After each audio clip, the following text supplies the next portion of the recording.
Modern Warfare 3 has a lot of criticism behind it. After all, it was rumored originally that Modern Warfare 2 was going to be a 2-year game. But here's Modern Warfare 3. Yeah, that's sadly not surprising knowing this franchise's history. But if you are curious if Modern Warfare 3 is worth your money and time, let's jump right in without further delay. First stop, campaign. Now, if you've been here on the channel before, you know I'm not big on sugarcoating and beating around the bush all day.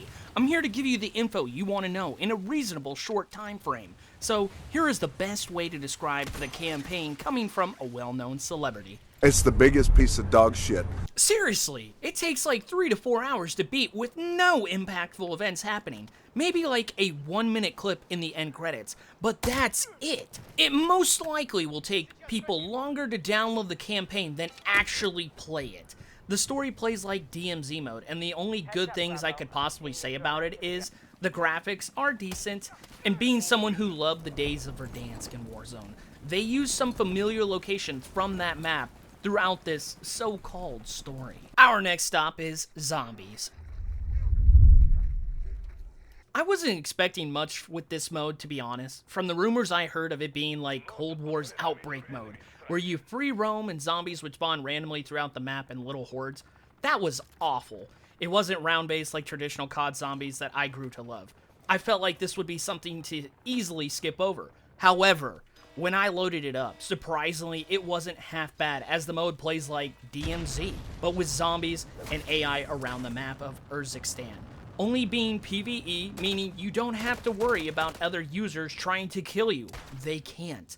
The map has 3 zones, starting with the outer ring being the gray easy zone. The more you move inland, it gets significantly harder with the orange zone, and then finally the red. Good luck, because if you step in there unprepared, you are so gone. You complete tasks and move throughout the tiers of these missions.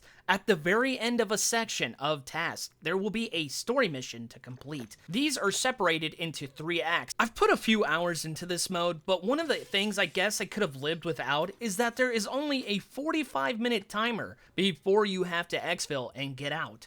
Hopefully, there is a way to extend it, and I just haven't figured it out yet. But if there isn't, that kind of bites. I did think it was a nice option, however, that you could effortlessly switch from third or first person in this mode. That was a nice touch. I haven't played that much to tell you how the story is, but could see this mode being very chill and one you could actually kick back with friends on without having to sweat it out. That doesn't sound so bad. Our last stop, multiplayer. I will say this is an upgrade from last year's Modern Warfare 2, but funny enough, all the maps are what we were expecting to receive on the last game because they are the old school Modern Warfare 2 2009 maps, but remastered. So, if you've been playing the series for a long time like me, these maps will seem nostalgic. That might be nice and all, but let me show you a few other things about multiplayer in general. The classes are back to the style of 5 attachments max on a weapon. None of this weapon tuning crap like last year, as that was just a mess. For our primaries, there are 6 assault rifles, 6 SMGs, 4 LMGs, 4 marksman rifles, 3 battle rifles, which honestly, I couldn't really tell you the difference between a marksman and a battle rifle, so if you know your guns, I'd be interested to learn about that. 3 snipers, which sadly, I think we needed at least 4, and 3 shotguns. Oh, almost forgot. For the people who are trolls or like to sit in a corner for the whole game, the riot shield is back too. Hooray! Last year, we saw where Modern Warfare 2 did a weird thing with a weapon tree system to unlock attachments and other guns. If you thought that was bad, just wait until I show you this. Everybody, brace yourselves. We thought the game seemed to be back to normal. Then you start seeing this dumb sign. What could that mean? Well, you can't exactly see this option on what you do until you hit level 25. That is when you can view Armory unlocks. Here is where you'll see everything you need to unlock by completing daily challenges.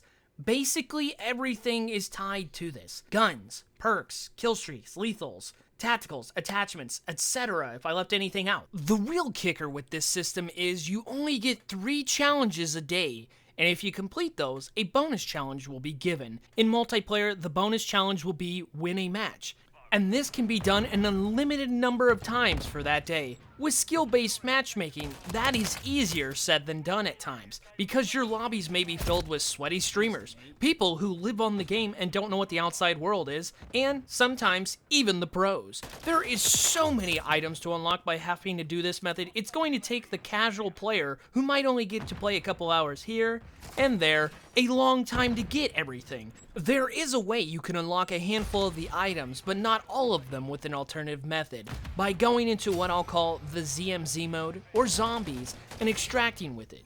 If you do that, it can help reduce the amount of unlocks you'll have to do. The game modes to play in multiplayer are your standard modes: Team Deathmatch, Kill Confirm, Domination, Free-for-all, Search and Destroy. I'm sure I'm forgetting one or two, but if you've played a Call of Duty, nothing new.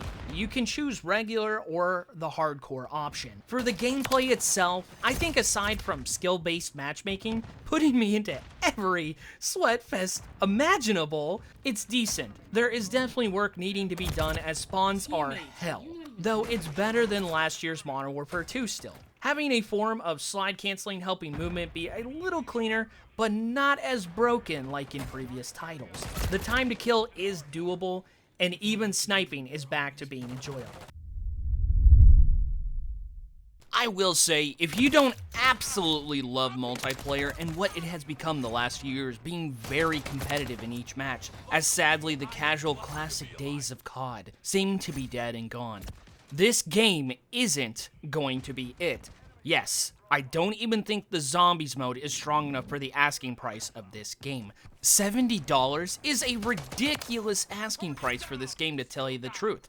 This, in my opinion, should have been a DLC to Modern Warfare 2, as there are improvements that could have been most likely integrated into that game, and truly, there isn't enough of a difference from Modern Warfare 2 to make this a standalone game worth charging full price for, making Modern Warfare 3 a big cash grab. Corporate greed? If you truly want this game and are dying to get your hands on it, hopefully it'll go on sale for you to snag around the holidays. Or hell, if you've got money to blow, I guess, go for it. It's your money to choose after all. I'm just here to give you my 2 cents after spending a good long week with the game. It's your call. Thanks for your time, and hopefully this video helped with some insight with helping you decide if Call of Duty Modern Warfare 3 2023 is worth it to you. Please drop a like, share this with a friend, comment your thoughts down below. What do you think about Modern Warfare 3? But most importantly, remember to take care of yourself. Have a good day, and I'll catch you in the next video, which will appear right on your screen here.